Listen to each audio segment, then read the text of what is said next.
first question would be like, do you have any initial thoughts about strategic planning, what it is, any kind of like a proof definition about strategic Yeah. planning? Yeah, the book from Mr. Ebenezer Smith, they kind of define strategic planning as like like a formal process that allows like organizations to like get together and they assess like the external environment around them. So like the world around us is changing so quickly to like where strategic planning, it helps you move with it as easy as possible with your team, your coworkers, employees, even as from a manager standpoint as well. Like I said, it assesses that and evaluates the internal workings of what's going on inside to be able to adapt from the outside world. So, so that's kind of like the definition from my standpoint from what Ebenezer Smith said as well. So, Do you think that like strategic planning is helpful for like especially like medium-sized and big-sized corporate because they have like complicated like organizational structure? Do you think that's going to be like super helpful for oh yeah, like, absolutely. big companies? Yeah. I've from the book and from what Mr. Emerson's class, like there's been a lot of success with those bigger companies to where they have like a bigger team and they're all working together. And to be fair, there is more input with more employees and more coworkers with a bigger corporation, but you're probably going to find the more finest answers because everyone's probably agreeing and disagreeing on the same things. So when the strategic planning and those big groups, when they facilitate those small groups or they take the surveys and they work together in that way, there's probably some good ideas to like bring out from the external world to bring in internally. So Makes sense. I heard you mention something about like 4 steps of the strategic planning. Can you share more about that? Yeah. So the first one we're going to start off with, it's setting the stage. The second one is do your homework. The third one is describe your culture. And the fourth one is to frame your questions. So those are the 4 steps we're going to be talking about today. Can you like give me like some kind of like real world examples that you can tie to each stage of the strategic planning so everyone can have a better understanding about that? Yeah. So I'll start with the first step. So like I said, the first step is setting the stage. So what we're trying to get at from Mr. Ebenezer's standpoint of what he's done is you assess who the team is, you get a strategic planning team together, and you go over like a few variables or questions like who's going to be part of it, what roles are they going to hold, how long are these meetings going to be for. So you're kind of just like in the chat when it says setting the stage, you're pretty much just setting up for the future steps. So I'm like, who's going to be participating, what's going to be happening, how are we going to take on this sort of like stage. So that's really the sum up of kind of elaborate off of step 1. It kind of talks about in the book how like in the beginning of the process, you're like mandating laws, rules, stuff like that, just to set in stone what's going to be coming in the future steps. So that's a pretty crucial role in that step 1 because you want to make sure that whatever you set in the beginning of it can be followed through each step. So there's no like lenient around it. Yeah. So, and then the other big takeaway I got from the chapter was when it talked about like you want to maximize participation in this. So you want everyone to be on board. You want to make sure that like with the bigger corporations, like you mentioned, like everyone's on the same page at all times. So, and then the last takeaway from that step 1 is the use of a facility. That is a really good explanation in regards to step 1. Can you dig more into step 2 and 3? Yeah. So step 2 really, it's considered doing your homework.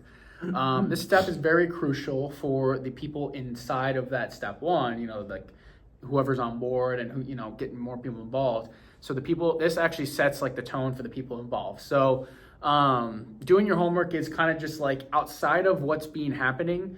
You need to make sure you're diving deeper into each aspect of the strategic planning. So like I mentioned earlier, like doing the surveys, focus groups, getting a guest speaker, stuff like that is like doing your homework so you can evolve when you're all together to make sure that like everything's going smoothly and you're getting input from the outsiders. So that was a big one part of that chapter. And then the another part I really liked is it's called Consider Your Frames.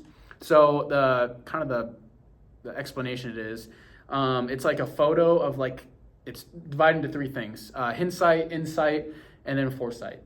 So consider your frames as like, if you think about like a frame, like a picture frame, like you're the one that captures the photo, you get to decide in that frame what you want in and want out. So this is kind of like the strategic planning process of step 2 is like whatever you want cut in there is what you need to put in there for the whole process. So no biases, anything like that. And that's very crucial because people are going to have input or certain biases about certain things. That's when you, Right, yeah, that's when you cut it out of the frame, so you leave it behind so it doesn't get affected in the later steps. Like I mentioned with the hindsight, like hindsight's the past. So like anything you had that was out there, you put in the past. The insight is the reflection on the hindsight. So we're reflecting on what was in the past. Now we're on the inside of like, okay, what do we need to change? And then the foresight is what we see, what's going to go on in the future. So, yep, for the company. And then so step 3 kind of gets into like, just like I mentioned, describing your culture. It's kind of divided in like subpoints, subheadings of this. So it starts off by like the organization, like the whole culture of it. It's kind of organizational. It's like it impacts the way people like think, say, or do, which is very crucial for like strategic planning, because like that, whatever they're thinking altogether is what's going to happen. So, and then it includes like mission, vision, and like values of that strategic plan that follows it. That obviously that's the planning process. So that strategic plan holds those missions, values, and beliefs. And then the mission business, it goes on is purpose and values. So, which is really crucial, because like if your values don't match with the other people that you're in the strategic planning with, it's going to be tough to like try to facilitate that, or be on the same page with people. So that's what I got out of that chapter. And then it goes into mission statements, which is very, very crucial for this whole process, because those mission statements, they're clear, concise, and they get straight to the point. And it focuses on like the present, so not the past or what's happening right now. It's focused on the vision of the corporation and where they want to head.